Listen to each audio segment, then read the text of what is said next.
47 Ленского района в конце этого месяца получат жилищные сертификаты по программе «Молодая семья». На эти средства они могут приобрести квартиру или построить свой дом, рассказывает Анна Кожевникова.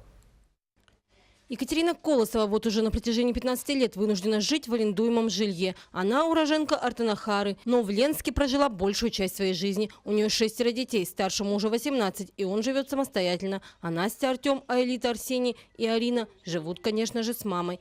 Их мечта – купить дом.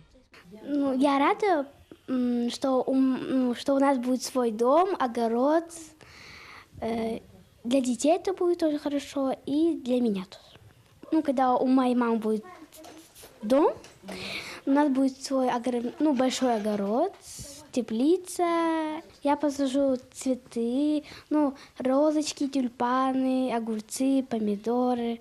Буквально в прошлом году многодетная мама решила встать на очередь по программе обеспечения жильем молодых семей. И вот уже в этом, 17 мая, в день рождения ее самых маленьких детей-двойняшек, вся семья получила самый ценный подарок – сертификат на приобретение жилья на сумму свыше 1 миллиона 800 тысяч рублей. Хотела поблагодарить администрации моего наследия. Я же прописана по селу Артанахара. И я хотела бы их поблагодарить, потому что они мне тоже помогли в этом. Они меня поставили на учет, получается, они мне дали. И им, и нашей администрации вообще большое спасибо. Теперь семья осуществит свою мечту, купят дом. Старшие ребята учатся в первой школе, а малыши пойдут в детский сад «Сказка». Поэтому выбор пал на микрорайон Мухтуя. А Элита очень ждет, когда у нее появится свой огород. Этот день стал таким же значимым еще для нескольких семей, в числе которых семья Сахаровых. 6 лет ребеночку моему первому вставала на учет, когда она маленькая у меня была.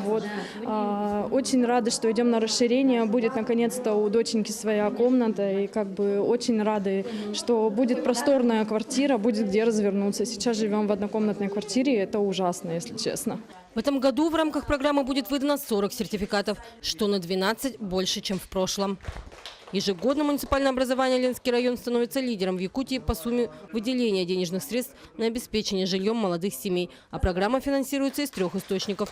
В этом году из районного бюджета было выделено 20 миллионов рублей. Анна Кожевникова, Виталий Андреев, Ленск.